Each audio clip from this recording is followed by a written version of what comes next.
come out and make sure that they truly are peaceful, but these sites were blown up by munitions that went deep underground and exploded their nuclear plants and their nuclear facilities just a couple of years ago. So what are they up to here? Could it possibly be that the actions taken at their nuclear facilities, which were destroyed a year ago and now look like they're being revitalized, are being done in tandem with secret drone-related military buildups along their coastline? Perhaps. And if you're the Trump administration, you're going to get out there, you're going to tell the world that, hey, we want to make a deal with Iran. We want to do it.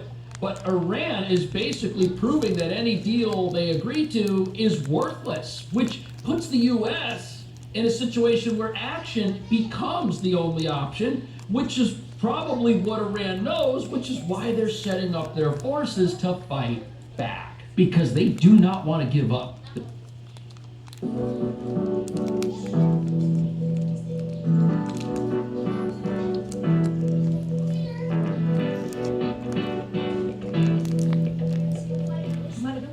I'm watching news.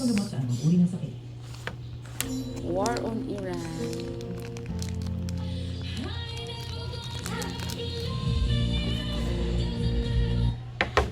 Their ballistic missiles or their nuclear program for some reason. Let's talk about Iran, what's going on over there. Rob, what clips do you have on Iran? Rob, does he say 10 days Iran or no? So now we may have to take it a step further, or we may not. Maybe we're gonna make a deal. You're gonna be finding out over the next probably 10 days. He waits till the last second to say. Oh, there's a deadline now. So 10 days, Iran is going to find out. Randy, what do you think is going to happen here? Well, I think they've got two choices. They're going to lose the nuclear weapons and they're going to lose the intercontinental ballistic missiles one way or the other. They can either give it up on their own or they can take it away. And this is why people need to care about this. I said it before. We all know nuclear weapon bad, but why intercontinental ballistic missile? Right. That's the question. That's the question that doesn't jive with the idea of a peaceful civilian nuclear program. You see, Japan, they've got a peaceful civilian nuclear program, but they don't have intercontinental ballistic missiles. They do not have a delivery mechanism for that nuclear program, which is what an intercontinental ballistic missile is. That is not a defensive weapon. It doesn't defend anything. It is only built for offensive force projection. And if you have that and you can send a payload anywhere in the world and you've got a nuclear program, well, put the two and two together and everybody knows the answer to this question. Iran has all the rockets they need if all they want to do is attack Israel. They proved that a few months ago. And frankly, they have all the rockets they need if they wanted to attack Europe. Why do they need an intercontinental ballistic missile? That's a missile that goes far. The reason is so they have the ability to attack the United States. So why are they spending billions of dollars to create that missile? It isn't for Israel and it isn't for Europe. It's for us. And we can't allow that to happen. And here's why this is so important. Do you want another North Korea? Because that's what's going to happen here.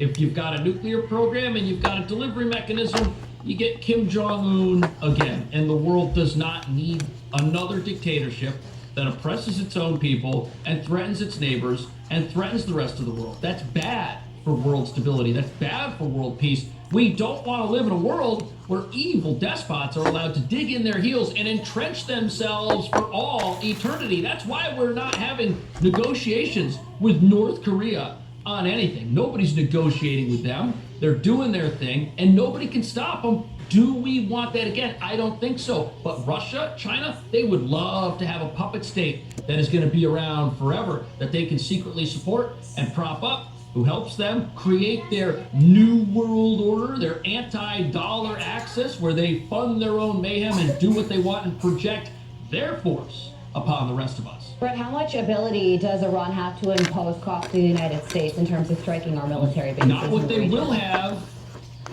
if their deal doesn't go through. From the Ukraine war, I spent a lot of time on the ground there. I can tell you drone warfare is relentless. It's this constant adaptation. It's electronic warfare layered over kinetic strikes, layered over cyber operations. Iran has been watching that. They've learned a lot from Russia. They've seen how low-cost, high-volume drone warfare can grind down a technologically superior force. They've seen how electronic warfare jamming drone swarms, it changes the battlefield. And I think, they've absolutely studied how Ukraine innovates in real time, where they've modified drones, shortened the kill chain, and they're trying to absorb those lessons and refine it for their own doctrine. But I think, the key difference here is Ukraine's been innovating out of necessity and defending their homeland, while Iran tries to adapt their drones for terrorism and regional destabilization. And I think our administration isn't going to put up with that. Right.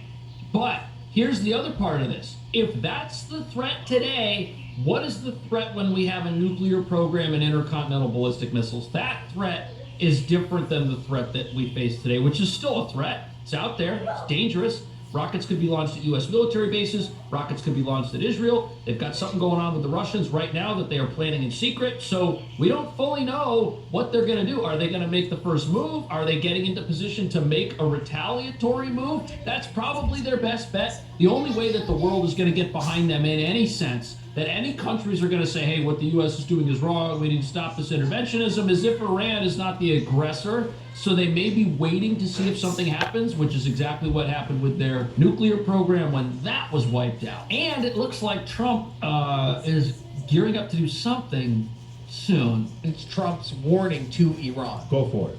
Documents. Yeah, please. Yeah, please. Today on Iran, bad things will happen if Yeah, Iran doesn't really make bad a deal. things. What will that I'm not gonna talk to you about that. So, what is the goal if there is a U.S. military Well, we're gonna strike? make a deal, or we're gonna get a deal one way or the other. But with military strike, is it to wipe out the nuclear I'm not gonna talk to you about that, but we're either gonna get a deal, or it's gonna be unfortunate for them. deadline confirmed to make a deal? I would think that'll be enough time, 10, 15 days, pretty much maximum. Pause it right there. Okay. Okay, so 10 to 15 days to make a nuclear deal with the Iranians before something bad happens. Now, the question everybody's got is, will the United States stick to this deadline? Will the Iranians, with their moving around of their drones, their activity at their nuclear sites, could they do something that makes this deadline worthless or causes it to prematurely and suddenly expire before they even realize what's going on? These are the questions that everybody has, because a lot of the moves that Iran is making in secret, while they're out there saying, hey, we want to make a deal, hey, we're encouraged, we've got talks, we're willing to talk, we want to talk, they're doing all this stuff behind the scenes. That could flip some sort of a switch that causes things to happen sooner than the deadline we were just told by the president. Because the U.S. doesn't have 2 carrier battle groups headed to the Middle East to get some worthless agreement. That's not what this is about. This is not about achieving nothing. This is about achieving a decisive peace one way or another. Exercises, which included vessel raids and ship seizures, and sent a notice to airmen not to fly over Iranian airspace during the drills, which could include cruise missiles. The U.S. is engaged in the largest military buildup in the Middle East since the eve of the Iraq War. The Pentagon has deployed more than 120 warplanes to the region, including 50 in the past 48 hours. F-15 fighter jets, stealth F-35s, KC-135 refueling tankers, and a squadron of F-22 Raptors. This looks like Operation Desert Storm 2.0, this type of operation here. All this air power, all these carriers in one part of the world, what could that all possibly be for if it is not to achieve something suddenly and decisively? And this has been the U.S. playbook all along, not just in Desert Storm, but even as recently as the operation in Venezuela that saw dictator Maduro removed from his bedroom at 2 o'clock in the morning. U.S. forces went in there and achieved something remarkable quickly, and we could be looking at the same thing with Iran, but the stakes are much higher. These guys already have long-range weapons, and even though they don't have their own nuclear program, the regimes backing them up have their own nuclear programs. I'm talking about China and Russia. The full capability of this regime and what they're willing to do is something that is ambiguous. We see their actions, we see them fortifying nuclear sites, we see them rearranging the chairs on the deck of their sinking ship, so to speak, but we don't know what they're gonna do. We don't know if they're gonna go on offense. We don't know if they're gonna launch some sort of attack. I think if they did that, it would be a big mistake. I think putting all these assets in place to potentially do something or to resist the United States in some way or to fight back is also a big mistake, because it makes them look like a bad faith actor. It makes them look like they can't be trusted. We already kind of know that, but this kind of verifies it for anybody that has second guesses about whether or not they're going to make a deal and stick to it, which means they essentially have no way out. Are ongoing.